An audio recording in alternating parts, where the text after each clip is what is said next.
The world of opportunities എന്ന സീരീസിൻ്റെ 68ാമത്തെ എപ്പിസോഡിലേക്ക് Joby sir സ്നേഹപൂർവ്വം സ്വാഗതം. സാർ, ഇന്ത്യയിൽ ആദ്യമായിട്ട് IIM കോഴിക്കോട് ഒരു 4 വർഷ കാലാവധിയുള്ള BMS bachelor of management studies എന്ന് പറയുന്നൊരു പ്രോഗ്രാം അവതരിപ്പിക്കുകയാണ്. സാർ, എന്തൊക്കെയാണ് ഈ ഒരു പ്രോഗ്രാമിൻ്റെ എക്സ്ക്ലൂസീവ് ആയിട്ടുള്ള പ്രത്യേകതകൾ നമുക്ക് വിലയിരുത്താൻ പറ്റുന്നത്? BMS ഒരു ഓണേഴ്സ് പ്രോഗ്രാമാണ്, 4 ഇയർ ഓണേഴ്സ്. ഓക്കെ, ഒരു റിസർച്ച് ഇൻക്ലിനേഷൻ ഉള്ള ഒരു പ്രോഗ്രാം എന്ന് വേണമെങ്കിൽ നമുക്ക് പറയാം. ആ രീതിയിലാണ് അവരുടെ പ്രോസ്പെക്ടസിൽ ആ രീതിയിലാണ് പറയുന്നത്. അപ്പോൾ ഇത് തുടക്കമാണ് 2025-26 അക്കാഡമിക് ഇയറിലാണ് സ്റ്റാർട്ട് ചെയ്യുന്നത്. നമുക്കറിയാം NEP 2020 ഒരു ബേസിലാണ് ഇത് പോയിരിക്കുന്നത്. അങ്ങനെയാണ് 4 ഇയർ അണ്ടർ ഗ്രാജുവേറ്റ് പ്രോഗ്രാംസ് വരുന്നത്. ഓക്കെ. അപ്പോൾ ഇന്ത്യയിലെ IIMകളെ സംബന്ധിച്ച് പറഞ്ഞാൽ ഇത് ഒരു ആദ്യത്തെ പ്രോഗ്രാം എന്ന് നമുക്ക് വേണമെങ്കിൽ പറയാം. ഈ രീതിയിൽ ഒരു അണ്ടർ ഗ്രാജുവേറ്റ് പ്രോഗ്രാം 4 വർഷ കാലാവധിയുള്ള 4 വർഷം. ഇപ്പോൾ നിലവിൽ IPM പ്രോഗ്രാമുകളുണ്ട്, 5 വർഷമുള്ള IPM പ്രോഗ്രാമുകൾ. ഈ വർഷം പുതുതായിട്ട് റീസെൻ്റായിട്ട് അമൃത്സറും ആരംഭിക്കുകയാണ്. ഓക്കെ. അപ്പോൾ ഈ ഒരു 4 വർഷ പ്രോഗ്രാം അണ്ടർ ഗ്രാജുവേറ്റ് ലെവലിൽ ഉള്ള നല്ല ഒരു മാനേജ്മെൻറ്റ് ലീഡർഷിപ്പും അതുപോലെ ഒരു ഇന്നോവേറ്റീവ് നേച്ചറും അതുപോലെ ക്രിയേറ്റീവായിട്ടുള്ള ഒരുപാട് ലീഡേഴ്സിനെ മാനേജ്മെൻറ്റ് മേഖലയിൽ ഒരു ഓൺട്രപ്രണേഴ്സിനെയൊക്കെ സൃഷ്ടിക്കുക എന്നുള്ള ഉദ്ദേശത്തിന് വേണ്ടി തുടങ്ങിയിരിക്കുന്നതാണ്. അപ്പോൾ ഇവിടെ നമുക്കൊരു പ്രത്യേകത പറയാവുന്നത്, ഇത് 4 വർഷം ആയതുകൊണ്ട് തന്നെ ഇതിന് ഹയർ സ്റ്റഡീസ് ഓപ്ഷനുണ്ട്. വീണ്ടും PGDM-ലേക്കോ MBA-യിലേക്ക് പോകാം, ഡയറക്റ്റ് റിസർച്ചിലേക്ക് പോകാം, അങ്ങനെയുള്ള സാധ്യതകളുണ്ട്. അതോടൊപ്പം തന്നെ ഇത് 4 വർഷമേ ഉള്ളെന്ന് പറഞ്ഞാലും ഈ 4 വർഷം കൊണ്ട് തന്നെ ഒരു MBA, കാറ്റിന് ശേഷം വരുന്ന MBA അല്ലെങ്കിൽ 5 വർഷത്തെ IPM, ആ ഒരു പ്രോഗ്രാമിന് കിട്ടുന്ന അല്ലെങ്കിൽ ലഭിക്കുന്ന രീതിയിലുള്ള എക്സ്പോഷർ എല്ലാം ലഭിക്കാനുള്ള സാധ്യതയുണ്ട്. കാരണം കമ്പൽസറി ഇൻറ്റേൺഷിപ്പ് പറയുന്നുണ്ട് 6ാമത്തെ സെമസ്റ്റർ കഴിയുമ്പോൾ. അതുപോലെ തന്നെ കെയർ എന്ന് പറയുന്ന ഒരു പ്രോഗ്രാം, അവിടെ ഉദ്ദേശിക്കുന്നത് ഒഫീഷ്യൽ ആയിട്ട് അവർ ഈ IIM-ൻ്റെ തന്നെ ഒഫീഷ്യൽ വിങ് പ്ലേസ്മെൻറ്റിന് അസിസ്റ്റൻസ് കൊടുക്കുന്ന ഒരു പ്രോഗ്രാം അവിടെ ഉണ്ട്.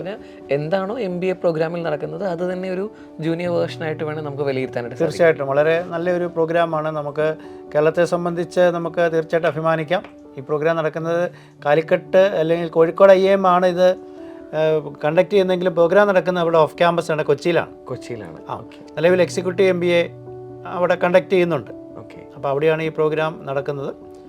അപ്പോൾ നമുക്ക് ഇപ്പം കാലിക്കട്ട് കോഴിക്കോട് IIM-നെ സംബന്ധിച്ച് നമ്മൾ പറയുകയാണെങ്കിൽ NIRF എടുത്തു കഴിഞ്ഞാൽ ഇപ്പോൾ 3ാമത്തെ റാങ്കിങ്ങിലുള്ള 3ാമത്തെ പൊസിഷനിലുണ്ട് IIMK.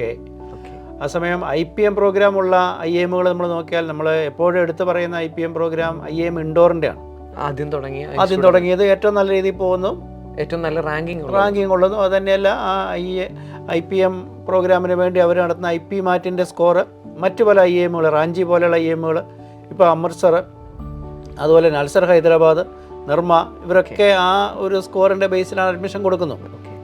അത് 8ാമത്തെ റാങ്കിലാണ് ഇപ്പോൾ നിലവിൽ ഉള്ളത്, ഇൻഡോർ IIM. അതായത് IIM-ൻ്റെ ലിസ്റ്റിൽ 8ാമത്. അപ്പോൾ അങ്ങനെ നോക്കുമ്പോൾ നമുക്ക് ഒരു ഗോൾഡൻ ചാൻസ് ആണ് നമുക്ക് പറയാനായിട്ട് പറ്റും. 3ാമത്തെ പൊസിഷൻ. അതെ. അപ്പോൾ ഇതിനകത്ത് മലയാളിക്ക് പ്രത്യേകിച്ച് പ്രിഫറൻസ് ഒന്നുമില്ല, ജയ്മയിലുള്ള ഹോം സ്റ്റേറ്റ് ഇല്ല.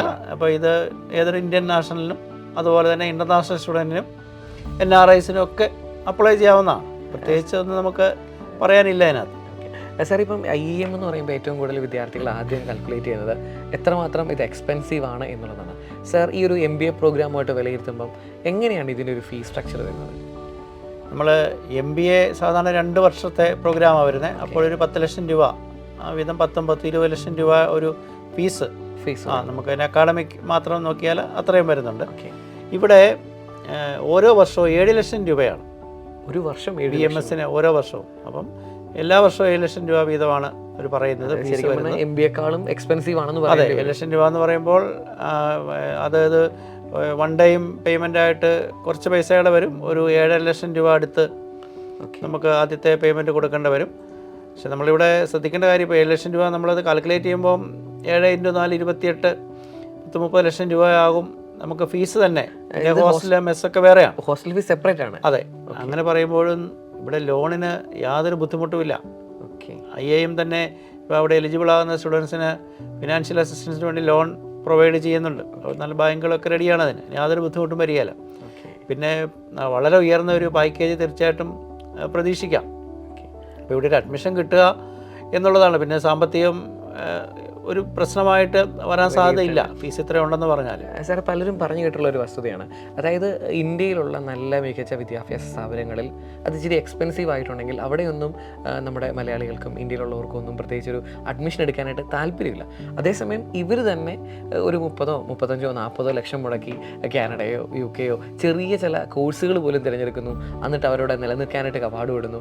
ആ ഒരു സിറ്റുവേഷനും ഇതും കൂടെ നോക്കുമ്പം ഏറ്റവും നല്ലത് ഇതുപോലെയുള്ള ബ്രാൻഡഡ് ആയ ഇൻസ്റ്റിറ്റ്യൂട്ടിൻ്റെ ഇച്ചിരി എക്സ്പെൻസീവായ കോഴ്സുകൾ തിരഞ്ഞെടുക്കുന്നതല്ലേ? തീർച്ചയായിട്ടും. അപ്പം നമ്മൾ ഏഷ്യൻ യൂണിവേഴ്സിറ്റികളിൽ MBA നോക്കിയാൽ ഇവിടെ ഒരു 22ാമത്തെ ഇൻസ്റ്റിറ്റ്യൂട്ടായിട്ടാണ് നമ്മളിത് കാണുന്നത്. ഇനി വേൾഡിൽ ഉള്ള യൂണിവേഴ്സിറ്റി റാങ്കിങ്ങുകളിലും നമ്മുടെ കോഴിക്കോട് IIM വരുന്നുണ്ട്. അപ്പോൾ അതൊരു വശം. അതോടൊപ്പം തന്നെ ഈ ഒരു 4 ഇയർ കഴിഞ്ഞ് കഴിഞ്ഞാൽ 1 ഇയർ മാസ്റ്റേഴ്സ് വേണമെങ്കിൽ വിദേശത്ത് പോയി ചെയ്യാം. അങ്ങനെ താല്പര്യമുള്ളവർക്ക് അതിൻ്റെ ഒന്നും ആവശ്യം വരില്ല. നല്ല ഒരു പാക്കേജിൽ ഒരു മൾട്ടിനാഷണൽ കമ്പനി തന്നെ. അപ്പോൾ ആ കമ്പനിയുടെ ലേബലിൽ ഒരു പക്ഷേ നമുക്ക് അബ്രോഡ് പോയി ഇന്ത്യയിലോ അല്ലെങ്കിൽ അബ്രോഡോ ഒക്കെ വർക്ക് ചെയ്യാനുള്ള ഒരു അവസരം കിട്ടുന്നുണ്ട്. അത് തന്നെയുമല്ല, ഇത് പഠിക്കുന്ന സമയത്ത് തന്നെ അതിനകത്ത് ഏറ്റവും ഉയർന്ന അക്കാഡമിക് പെർഫോമൻസ് ഉള്ള കുട്ടികൾക്ക് ഇൻ്റർനാഷണൽ കൊളാബറേഷൻ ഉണ്ട് പല യൂണിവേഴ്സിറ്റി ആയിട്ട്. അവിടെ പോയി ഒരു സെമസ്റ്റർ ചെയ്യാനുള്ള അവസരവും ഉണ്ടാവും, കിട്ടുന്നുണ്ട്. അങ്ങനെയും ആ രീതിയിലാണ് പ്രോഗ്രാം ഡിസൈൻ ചെയ്തിരിക്കുന്നത്. അപ്പോൾ അങ്ങനെ ഒരു സാധ്യതയുണ്ട് ഇതിനിടയ്ക്ക്. സാർ, +2 കഴിഞ്ഞൊരു വിദ്യാർത്ഥിക്ക് ഒരു മാനേജ്മെൻറ്റ് പഠനം IIM പഠിക്കാൻ ആഗ്രഹമുണ്ടെങ്കിൽ അതിന് പ്രധാനമായിട്ടും ഇന്ന് 2 ഓപ്ഷൻസാണ്. ഒന്നെങ്കിൽ നമുക്ക് IPM എന്ന് പറയുന്ന പ്രോഗ്രാം തിരഞ്ഞെടുക്കാം, അല്ലെങ്കിൽ ഈ പറഞ്ഞ പോലെ BMS പ്രോഗ്രാം തിരഞ്ഞെടുക്കാം. സാർ, എന്തൊക്കെയാണ് ഇതിലുള്ളൊരു അഡ്വാൻറ്റേജ് ആയിട്ട് BMSന് നമുക്ക് വിലയിരുത്താൻ സാധിക്കുന്നത്? നമ്മൾ IPM പ്രോഗ്രാം 5 വർഷത്തെയാണ്.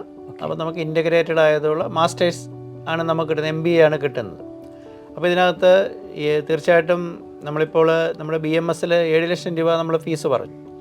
അത് IPM വഴി നമുക്ക് അഡ്മിഷൻ കിട്ടുമ്പോൾ ആദ്യത്തെ 3 വർഷം ഏകദേശം ഒരു 5 ലക്ഷം രൂപയുടെ റേഞ്ചിലായിരിക്കും ഫീസ് വരുന്നത്. അപ്പം നമ്മളവിടെ നോക്കുമ്പോൾ ആ 3 വർഷം ഫീസിൽ അല്പം കുറവുണ്ട് എന്ന് നമുക്ക് പറയാം.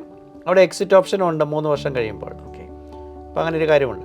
പക്ഷേ ആ 3 വർഷം കഴിയുമ്പോൾ ആ 3 വർഷം കൊണ്ട് നമുക്ക് ആ ഒരു മേഖലയിൽ ഉള്ള ഒരു എക്സ്പോഷർ മുഴുവൻ കിട്ടുന്ന രീതിയിലല്ല ഇത് ഡിസൈൻ ചെയ്തിരിക്കുന്നത് IPM പ്രോഗ്രാം. കാരണം അതൊരു 5 വർഷത്തെ പ്രോഗ്രാമാണ്. അപ്പോൾ 5 വർഷം കൊണ്ടാണ് ആ ഒരു മാനേജ്മെൻറ്റ് സ്റ്റഡി ഒരു വിദ്യാർത്ഥി പൂർത്തിയാക്കേണ്ടെന്നുള്ള രീതിയിലാണ് അത് ഡിസൈൻ ചെയ്തിരിക്കുന്നത്.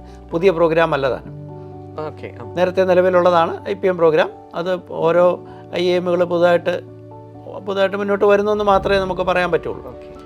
അപ്പോൾ ആ 5 വർഷങ്ങൾ, അതിൽ ഈ 4ാമത്തെയും 5ാമത്തെയും വർഷം ഒരു 10 ലക്ഷം രൂപ വീതം ഫീസ് വരുന്നുമുണ്ട്. അപ്പോൾ ഫീസിൻ്റെ രീതിയിൽ നമ്മൾ നോക്കിയാൽ ആ 5 വർഷം കൊണ്ട് നമ്മൾ മുടക്കുന്ന ഫീസിൽ നിന്ന് ഒരു 7 ലക്ഷം രൂപ 8 ലക്ഷം രൂപ കുറവായിരിക്കും ഈ 4 വർഷം കൊണ്ട്.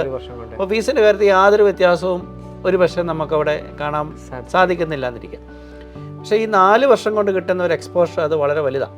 കാരണം ഇപ്പോൾ ഈ ഒരു കാലഘട്ടത്തിൽ ഹയർ സ്റ്റഡീസിൻ്റെ വലിയ ആവശ്യമൊന്നുമില്ല, ഒരു ബേസിക് സ്കില്ല് മതിയാവും. ഹയർ സ്റ്റഡീസിൻ്റെ ആവശ്യമില്ല, ഒരു ഗ്രാജുവേഷൻ പ്രധാനമാണ്. മാനേജ്മെൻറ്റ് സെക്ടറിൽ 4 വർഷം കൊണ്ട് അത്യാവശ്യം കുട്ടിയെ മോൾഡ് ചെയ്യുന്നുണ്ട്. അതിനുശേഷം ഒരു വർക്ക് എക്സ്പീരിയൻസ്, ഇത് കമ്പൽസറി ഇൻറ്റേൺഷിപ്പാണ് ഇവിടെ പറഞ്ഞിരിക്കുന്നത്. അപ്പോൾ ഈ കമ്പൽസറി ഇൻറ്റേൺഷിപ്പ്, ആ ഇൻറ്റേൺഷിപ്പ് മിക്കവാറും അത് ജോബായിട്ട് കൺവേർട്ട് ചെയ്യാനാണ് സാധ്യതയുള്ളത്. അപ്പോൾ അങ്ങനെ ഒരു ഇൻറ്റേൺഷിപ്പും അതുപോലെ തന്നെ വളരെ നല്ല രീതിയിൽ വളരെ ഇൻറ്റൻസ് ആയിട്ടുള്ള ഒരു അസിസ്റ്റൻസ് പ്ലേസ്മെൻറ്റിന് അവിടെ പ്രൊവൈഡ് ചെയ്യുന്നുണ്ട്. അപ്പോൾ ആ പ്ലേസ്മെൻറ്റും കിട്ടിക്കഴിയുമ്പോൾ കുട്ടി തീർച്ചയായിട്ടും അവൻ 1-1.5 വർഷം കൊണ്ട് നല്ല രീതിയിൽ അവൻ വർക്ക് ചെയ്ത് കഴിയുമ്പോൾ അവന് ഇൻഡസ്ട്രിക്ക് പറ്റിയ അല്ലെങ്കിൽ ബിസിനസ് വേൾഡിന് പറ്റിയ രീതിയിൽ അവന് ഡെവലപ്പ് ചെയ്യാനുള്ള എല്ലാ സാധ്യതകളും ഉണ്ട്. അവനൊരു ഓൺട്രപ്രണർ ആകാനുള്ള സാധ്യതകളുണ്ട്. ലീഡർഷിപ്പ് ക്വാളിറ്റീസ് നന്നായിട്ട് ഡെവലപ്പ് ചെയ്യും. അതോടൊപ്പം തന്നെ നമ്മളിതിൻ്റെ കരിക്കുലം ശ്രദ്ധിച്ചു കഴിഞ്ഞാൽ ന്യൂജൻ, അതായത് നമ്മൾ പറയാറുണ്ട് AI റിലേറ്റഡ് ആയിട്ടുള്ള പ്രോഗ്രാമുകൾ. ആ AI റിലേറ്റഡ് ആയിട്ടുള്ള പ്രോഗ്രാമുകൾ ആയിട്ട് ബന്ധപ്പെട്ടിട്ടുള്ള പല കാര്യങ്ങളുമാണ് എലക്റ്റീവായിട്ടും ഒക്കെ അവിടെ ഉൾപ്പെടുത്തിയിരിക്കുന്നത്. അതുപോലെ തന്നെ ഇത് ചോയ്സ് ബേസ്ഡ് ക്രെഡിറ്റ് സിസ്റ്റമാണ്. അപ്പോൾ ഇവിടെ കോറുണ്ട്, മൈനറുകൾ സെലക്ട് ചെയ്യാം, അതിനുള്ള അവസരങ്ങളുണ്ട്. ആദ്യം ഒരു ഫൗണ്ടേഷൻ ഉണ്ട്, അതിനുശേഷമാണ് കോർ വരുന്നത്. പിന്നെ എലക്റ്റീവായിട്ട് എലക്റ്റീവ് എടുക്കുന്ന നമ്മൾ ശ്രദ്ധിച്ചാൽ മനസ്സിലാവും പുതിയ കാലഘട്ടത്തിന് അനുയോജ്യമായിട്ടുള്ള പ്രോഗ്രാമുകളാണ്. അപ്പോൾ ഈ ഒരു കാലഘട്ടത്തിന് അനുയോജ്യമായ രീതിയിൽ ഇത് ഡിസൈൻ ചെയ്തിട്ടുള്ളതുകൊണ്ട് അണ്ടർ ഗ്രാജുവേറ്റ് ലെവലിലാണ്. പക്ഷേ NEP 2020 അനുസരിച്ചായതുകൊണ്ട് ഒരു പക്ഷേ ഇനി മുന്നോട്ട് ചെല്ലുമ്പോൾ മൾട്ടിപ്പിൾ എക്സിറ്റൊക്കെ ഉണ്ടാവാം, അങ്ങനെ ഉണ്ടാകാം. അങ്ങനെ നമ്മൾ നോക്കുമ്പോൾ ഒരു വർഷം ലാഭമാണ്, ഒരു മാസ്റ്റേഴ്സിൻ്റെ ആവശ്യമില്ല. ഒരുപക്ഷെ ഈ പറഞ്ഞ IIM ഇൻഡോറിൽ പഠിച്ച ഒരാളും ആഗ്രഹിക്കുന്നത് അത് 3 വർഷത്തിന് ശേഷം IIM കോഴിക്കോടാണ് എന്നുള്ളതാണ് വേറൊരു വസ്തുത. IIM പറഞ്ഞാൽ ഇപ്പം 3ാമത് എത്തിയിട്ടുണ്ട്. അങ്ങനെയും കുട്ടികൾ വളരെ ചുരുക്കമായിട്ട് ചില കുട്ടികൾ സാർ ഇപ്പോൾ സൂചിപ്പിച്ച പോലെ 3 വർഷം കഴിയുമ്പോൾ എക്സിറ്റ് ആവുന്നുണ്ട്. എടുത്ത് ABC ഏതെങ്കിലും ചൂസ് ചെയ്യുന്ന അവസ്ഥയിലേക്ക് എടുത്തിട്ട് ക്യാറ്റ് എഴുതി വരാറുണ്ട്. അപ്പോൾ ഇവിടെ അതിൻ്റെ ആവശ്യമില്ല. അപ്പോൾ അങ്ങനെ ചില കാര്യങ്ങളൊക്കെ ഉണ്ട്. പിന്നെ ഇത് കൊച്ചിയിലാണ്, കോഴിക്കോടല്ല എന്നൊരു ചെറിയൊരു ലിമിറ്റേഷൻ വേണമെങ്കിൽ നമുക്ക് പറയാം. പക്ഷേ അതൊരു ഈ എന്തെങ്കിലുമൊക്കെ രീതിയിൽ അത് മേക്കപ്പ് ചെയ്യാനുള്ള സാധ്യതകളുണ്ട്. നമുക്കറിയാം കേരളത്തെ സംബന്ധിച്ച് കൊച്ചി കഴിഞ്ഞിട്ടുള്ള സിറ്റിയാണ് തീർച്ചയായിട്ടും കോഴിക്കോട്. സാർ, അതുപോലെ തന്നെ എങ്ങനെയാണ് ഇതിൻ്റെ ഒരു അഡ്മിഷൻ, എന്താണ് ഇതിൻ്റെ ഒരു എലിജിബിലിറ്റി, ആർക്കൊക്കെ ഇതിന് അപ്ലൈ ചെയ്യാനായിട്ട് സാധിക്കും, ആ ഡീറ്റെയിൽസിലേക്ക് വരാം. +2 പാസ്സായിട്ടുള്ള ഏത് കുട്ടിക്കും മാർക്ക് റെസ്ട്രിക്ഷൻ ഇല്ല. മാർക്ക് റെസ്ട്രിക്ഷൻ ഇല്ല. അല്ലെങ്കിൽ ഡിപ്ലോമ 3 ഇയർ, നമ്മൾ പോളിടെക്നിക് ഡിപ്ലോമ എന്ന് പറയുന്നത്, +2 ഡിപ്ലോമയോ പാസ്സായിട്ടുള്ള ഏത് കുട്ടിക്കും എഴുതാം, അപ്ലൈ ചെയ്യാം. ഇതിനു വേണ്ടി BMS AT എന്ന് പറയുന്ന, അതായത് bachelor of management studies admission test, BMS AT എന്ന് പറഞ്ഞ ടെസ്റ്റ് ഉണ്ട്. അതിനകത്ത് ഉള്ളത് 2 പാർട്ടാണ് വരുന്നത്. അത് വരുന്ന വെർബൽ ആപ്റ്റിറ്റ്യൂഡും അതോടൊപ്പം തന്നെ ക്വാണ്ടിറ്റേറ്റീവ് ആപ്റ്റിറ്റ്യൂഡും 2 പാർട്ടാണ് വരുന്നത്. പിന്നെ മറ്റൊരു 1-2 മോഡും കൂടെ ഉണ്ട് അഡ്മിഷൻ. ഒന്ന് JEE മെയിൻ മോഡാണ്. JEE അടിസ്ഥാനത്തിലുണ്ട്. JEE മെയിൻ ഉണ്ട്, JEE മെയിൻ മോഡുണ്ട്. അതുപോലെ തന്നെ SAT സാറ്റ് എക്സാം അല്ലെങ്കിൽ ACT ആക്ട് എക്സാം. അപ്പോൾ ഇവിടെ നമുക്ക് ഈ പറയുന്ന BMS AT വഴിയായിരിക്കും ഒരുപക്ഷെ കൂടുതൽ കുട്ടികളും അപ്ലൈ ചെയ്യാൻ സാധ്യത. അപ്പോൾ അവരുടെ പെർഫോമൻസിൻ്റെ ബേസിൽ അവരുടെ റാങ്ക് ലിസ്റ്റ് ആദ്യം ഉണ്ടാക്കുന്നു. അതുപോലെ തന്നെ JEE മെയിൻ്റെയും മറ്റ് എക്സാമുകളുടെയും ഒരു സ്റ്റാൻഡർഡൈസ്ഡ് സ്റ്റാൻഡർഡൈസ് ചെയ്തിട്ട് അതിൻ്റെ ഉണ്ടാക്കി ഇതെല്ലാം കൂടെ ഒന്ന് മിക്സ് ചെയ്യും. അതിനുശേഷം ഈ റാങ്ക് ലിസ്റ്റിൻ്റെ കൂടെ +2 സ്കോറിൻ്റെ അതുപോലെ തന്നെ 10ാം ക്ലാസ്സിലെ, ഇപ്പോൾ കുട്ടിയുടെ 10ലെയും 12ലെയും സ്കോറും കൂടെ ആഡ് ചെയ്യും. അപ്പം നമ്മുടെ എക്സാമിൻ്റെ മാർക്ക്, റിട്ടൺ എക്സാമിൻ്റെ മാർക്ക്, അല്ലെങ്കിൽ JEE മെയിൻ്റെ ഒക്കെ സ്റ്റാൻഡർഡൈസ്ഡ് ആയിട്ടുള്ള സ്കോർ പ്ലസ് ക്ലാസ് 10ൻ്റെയും ക്ലാസ് 12ൻ്റെയും സ്കോറ്, പിന്നെ ഒരു പേഴ്സണൽ ഇൻ്റർവ്യൂവും കൂടെ ഉണ്ട്. ഇത്രയും റൗണ്ടുകളിലൂടെ വേണം കടന്നു പോകാനായിട്ട്. അപ്പോൾ ഇത് 3 പാർട്ടിൻ്റെ ഈ 3 പാർട്ടിൻ്റെ ടോട്ടൽ സ്കോറിൻ്റെ ബേസിലായിരിക്കും മെറിറ്റ് ലിസ്റ്റ് തയ്യാറാക്കുന്നത്. അതിൻ്റെ ബേസിലാണ് അഡ്മിഷൻ നടക്കുന്നത്. സാർ, ഞാൻ അടുത്തായിട്ട് ചോദിക്കാൻ ആഗ്രഹിക്കുന്നത്, ഒത്തിരി വിദ്യാർത്ഥികൾ ബ്രില്യൻ സ്റ്റഡി സെൻറ്ററിൽ എഞ്ചിനീയറിങ്ങിനും മെഡിസിനും പഠിക്കുന്നവരുണ്ട്. ശരിക്കും പറഞ്ഞാൽ ഇത്തരമുള്ള പ്രോഗ്രാമുകൾ, മാനേജ്മെൻറ്റിലുള്ള ഡിഗ്രി പ്രോഗ്രാമുകൾക്ക് പലപ്പോഴും പ്രയോറിറ്റി കിട്ടപ്പെടേണ്ടത് കൊമേഴ്സ് വിദ്യാർത്ഥികൾക്കാണ്. എൻ്റെ ചോദ്യം ഇങ്ങനെയാണ്, ഒരു 3 കാറ്റഗറിയിലുള്ള വിദ്യാർത്ഥികൾ എക്സാം എഴുതും. അതായത് ബ്രില്യൻറ്റിൽ റിപ്പീറ്റർ JEE മെയിൻ ബാച്ചിലുള്ള വിദ്യാർത്ഥി, അല്ലെങ്കിൽ മെഡിക്കൽ ബാച്ചിലുള്ള വിദ്യാർത്ഥി, ഒരു നന്നായിട്ട് +2 പഠിച്ചു വരുന്ന ഒരു കൊമേഴ്സ് വിദ്യാർത്ഥി. ആർക്കായിരിക്കും അഡ്മിഷൻ കിട്ടാനായിട്ടുള്ള സാധ്യത? ആരായിരിക്കും ഇതിനകത്ത് പെർഫോം ചെയ്യാൻ സാധ്യത? നമ്മളതിനകത്ത് ഒരു JEE മെയിൻ ഒരു അഡ്മിഷൻ മോഡാണ്. നമ്മൾ ഒരു നമുക്ക് ടെസ്റ്റിന് പകരം JEE മെയിൻ എടുക്കാമെന്ന് നമ്മൾ പറഞ്ഞിരുന്നു. അങ്ങനെ വരുമ്പോൾ തീർച്ചയായിട്ടും എൻജിനീയറിംഗ് മേഖലയെക്കുറിച്ച് ആഗ്രഹിക്കുന്ന കുട്ടി JEE മെയിന് നല്ല സ്കോർ ഉണ്ടെങ്കിൽ അവനെ സംബന്ധിച്ച് അതൊരു മോഡ് ഓഫ് അഡ്മിഷനാണ്. അപ്പോൾ നമ്മുടെ BMS AT എഴുതേണ്ട കാര്യമില്ല. അതിൻ്റെ സ്റ്റാൻഡർഡൈസർ ഇപ്പോൾ JEE മെയിൻ്റെ സ്കോറാണ് അവിടെ എടുക്കുന്നത്. സ്കോർ ഏറ്റവും കൂടിയ അപ്ലൈ ചെയ്തിരിക്കുന്ന കുട്ടികളിൽ ഏറ്റവും സ്കോർ കൂടിയ ആളും ആ കുട്ടിക്ക് 10ലും +2ലും നല്ല മാർക്കും ഉണ്ടെങ്കിൽ അവന് പേഴ്സണൽ ഇൻ്റർവ്യൂ പെർഫോം ചെയ്യാൻ പറ്റിക്കഴിഞ്ഞാൽ അവൻ അഡ്മിഷൻ ഉണ്ടാവും. അപ്പോൾ അതൊരു ചാൻസാണ്. പിന്നെ പൊതുവേ ഞാൻ അതിൻ്റെ എക്സാമിനെ കുറിച്ച് പറഞ്ഞായിരുന്നു. നമ്മൾ BMS AT ആണെങ്കിലും അവിടെ 2 കാര്യങ്ങളാണ് അവിടെ ടെസ്റ്റ് ചെയ്യപ്പെടുന്നത്. ഒന്ന് ക്വാണ്ടിറ്റേറ്റീവ് ആപ്റ്റിറ്റ്യൂഡ്. അപ്പോൾ അത് ഏറ്റവും കൂടുതലുള്ളത് സയൻസ് വിദ്യാർത്ഥികൾക്ക്. അപ്പോൾ മാത്സ് പഠിക്കുന്ന കുട്ടികളുടെ അത്രയും ലോജിക്കൽ ക്വാണ്ടിറ്റേറ്റീവ് ആപ്റ്റിറ്റ്യൂഡ് മിക്കവാറും ആ കുട്ടികളാണ് മുമ്പിൽ വരുന്നത്. അതിനാണ് സാധ്യത കൂടുതൽ. അങ്ങനെ വരുമ്പോൾ അവർ ഈ പറയുന്ന എൻജിനീയറിങ്ങിനും, ഇനി മെഡിക്കൽ കുട്ടികളാണെങ്കിൽ അവർ +2 സയൻസ് നന്നായിട്ട് പഠിച്ചവരാണ്, ഫിസിക്സ് ഒക്കെ ഇപ്പോൾ ഉപയോഗിക്കുന്നുണ്ടാവും. അപ്പോൾ അവർക്കൊരു അല്പ എഡ്ജ് ഉണ്ടെന്ന് നമുക്ക് പറയാനായിട്ട്. പിന്നെയുള്ള വെർബലാണ്. വെർബൽ നമുക്ക് ആരെയും പ്രത്യേകിച്ച് നമുക്കവിടെ എടുത്ത് പറയാൻ പറ്റത്തില്ല ഏത് കുട്ടിയായിരിക്കും എന്നുള്ളത്. ഇനി അതിനുവേണ്ടി കൂടുതൽ വർക്ക് ചെയ്തൊരു കുട്ടിയാണെങ്കിൽ ഒരു പക്ഷേ ആ കുട്ടിയായിരിക്കും വരുന്നത്. അപ്പം ഈ ഒരു ക്വാണ്ടിറ്റേറ്റീവിൽ ഇവർ കയറി വരാം. പിന്നെ JEE മെയിൻ ഒരു മോഡലുള്ളതുകൊണ്ട് അങ്ങനെയും അവർക്ക് എഞ്ചിനീയറിംഗ് ഫോക്കസ് ചെയ്യുന്ന കുട്ടികൾക്ക് ഒരു പ്രിഫറൻസ്. ഒരു പക്ഷേ ഈ സീറ്റുകളെല്ലാം എഞ്ചിനീയറിംഗ് സ്റ്റുഡൻസ് ഹൈജാക്ക് ചെയ്യപ്പെടാനുള്ള സാധ്യതകൾ. ബാക്കി നമ്മുടെ IPM പ്രോഗ്രാമുകൾ എല്ലായിടത്തും അവരുടെ തന്നെ ടെസ്റ്റാണ് എടുക്കുന്നത്. ഇവിടെയാണ് ഈ JEE മെയിൻ എന്നുള്ള ഒരു മോഡ് വന്നിരിക്കുന്നത്.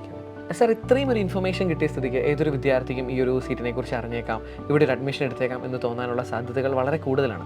സാർ, ഇതിൻ്റെ ആപ്ലിക്കേഷൻ പ്രൊസീജിയർ നടന്നുകൊണ്ടിരിക്കുകയാണോ? എന്താണ് ഇതിൻ്റെ ഒരു ആപ്ലിക്കേഷൻ ഫീ? ബാക്കി കാര്യങ്ങൾ എന്തൊക്കെയാണ് ശ്രദ്ധിക്കേണ്ടത്? Application fee general, OBC, NCL, EWS കാറ്റഗറിക്കൊക്കെ 4250 രൂപയാണ് വരുന്നത്. അതേസമയം SC, ST, PWD അതിൻ്റെ നേർപകുതി 2125 രൂപ വരും. ഇതിൻ്റെ ആപ്ലിക്കേഷൻ പിന്നെ ഇപ്പോൾ ഓപ്പണാണ്. മെയ് 22 വരെ ഓപ്പൺ ആയിരിക്കും. മെയ് 22 മുമ്പ് അപ്ലൈ ചെയ്യണം. Exam date June 22. എക്സാം എന്ന് പറയുമ്പോൾ നമ്മുടെ BMS AT എഴുതുന്ന കുട്ടികളെ സംബന്ധിച്ച് അവർക്ക് എക്സാം എഴുതേണ്ടി വരത്തുള്ളൂ. ബാക്കിയുള്ളവർ മറ്റ് എക്സാം എഴുതിയിട്ടുള്ള ആളുകളായിരിക്കും. അപ്പോൾ ജൂൺ 22 BMS AT. അത് കമ്പ്യൂട്ടർ ബേസ്ഡ് മോഡാണ്. 2 മുതൽ 4 വരെ വെച്ച് കഴിഞ്ഞ് എക്സാം നടക്കും.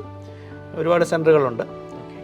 പിന്നെ അതിനുശേഷം അതിൻ്റെ ആപ്ലിക്കേഷൻ അവരുടെ അഡ്മിറ്റ് കാർഡ് ഡൗൺലോഡ് ചെയ്യാൻ പറ്റുന്നത് 9-ാം തീയതിയാണെന്നാണ് ഇപ്പം, ജൂൺ 9 എന്നാണ് ഇപ്പോൾ അറിയിച്ചിരിക്കുന്നത്. June 22 exam. ജൂലൈയിലായിരിക്കും ഇൻ്റർവ്യൂ. അതിൻ്റെ ഡേറ്റ് കൃത്യം പറഞ്ഞിട്ടില്ല. അപ്പോൾ അതിന് മുമ്പ് ബാക്കി ക്രൈറ്റീരിയ ഒക്കെ വെച്ചുകൊണ്ട് അവർ റാങ്ക് ലിസ്റ്റ് ഉണ്ടാക്കും. അതിനുശേഷം ജൂലൈ ഇൻ്റർവ്യൂ താമസിക്കാതെ തന്നെ പ്രോഗ്രാം ആരംഭിക്കാനാണ് സാധ്യത. കൺവെൻഷണൽ ആയിട്ടുള്ള പ്രോഗ്രാമുകൾ തിരഞ്ഞെടുക്കുന്നതിന് പകരം ഓരോ കാലഘട്ടത്തിനും ഏറ്റവും അനുയോജ്യമായ ട്രെൻഡിലുള്ള കോഴ്സുകൾ തിരഞ്ഞെടുക്കേണ്ടത് ഇന്നത്തെ വിദ്യാർത്ഥികളുടെ ഏറ്റവും വലിയ ആവശ്യകതകളൊന്നാണ്.